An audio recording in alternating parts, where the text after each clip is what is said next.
Quarto mandamento: honrar pai e mãe. Jesus continuava a mostrar-me tudo.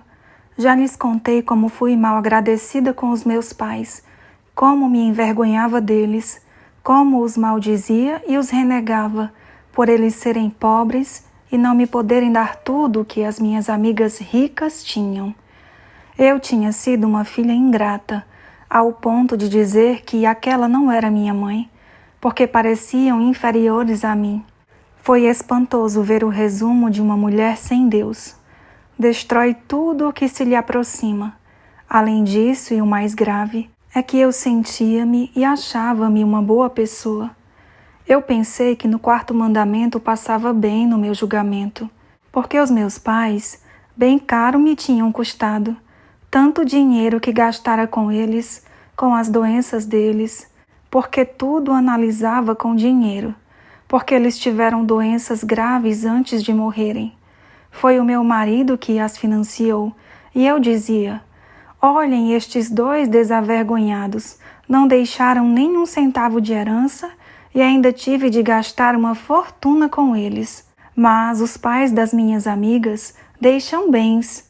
E o Senhor mostrou como eu analisava tudo através do dinheiro, pois até meus próprios pais manipulei, quando tinham dinheiro e poder. Até deles me aproveitei. Com o dinheiro me endeusei e até a eles pisei. Sabem o que mais me doeu? Foi ver ali os meus pais. O meu pai a chorar, ver que tinha sido um bom pai, que tinha ensinado a filha a ser trabalhadora, lutadora, empreendedora, que devia ser honrada e que só quem trabalha vai em frente. Mas esqueceu-se de um pormenor, que eu tinha alma e que ele era o meu evangelizador com o seu testemunho. A minha vida começou a afundar-se com o exemplo que ele me deu. Ele via agora com profunda dor a responsabilidade que tinha diante de Deus. Porque quando ele era mulherengo e dizia-se feliz, gabando-se diante da minha mãe e a toda a gente, que era muito macho, porque tinha muitas mulheres e podia conquistá-las a todas. Além disso, bebia demais, fumava. Ele até era boa pessoa, mas com estes vícios que ele não identificava como tal, pois achava serem virtudes. Era muito orgulhoso.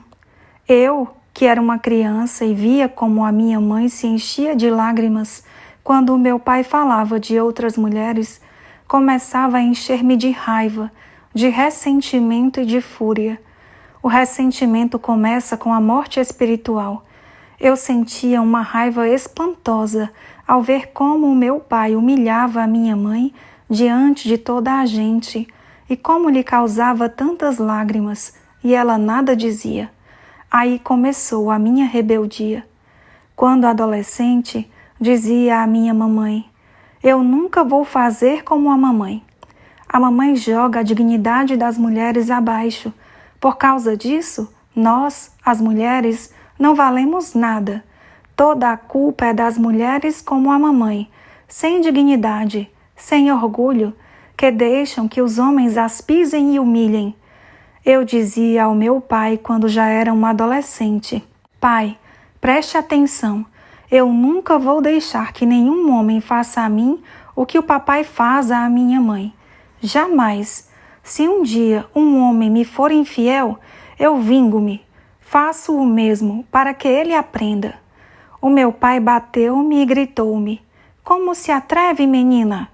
Eu não sei por que o meu pai, tão machista, e disse-lhe: está bem, pode bater-me, mas se um dia casar e o meu esposo me for infiel, eu vingo-me.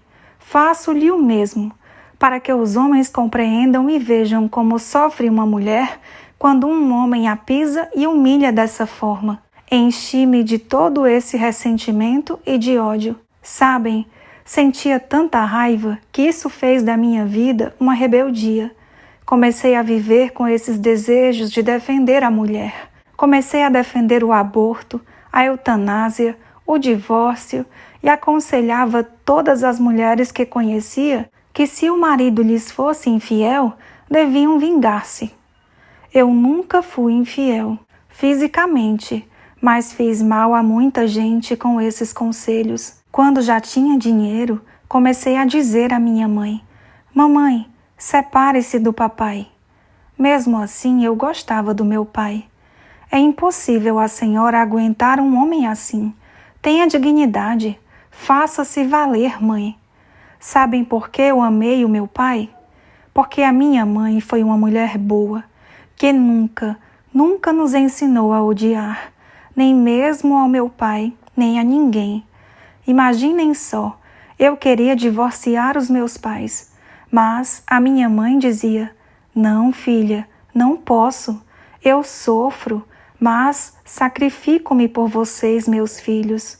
Vocês são 7 e eu sou só uma.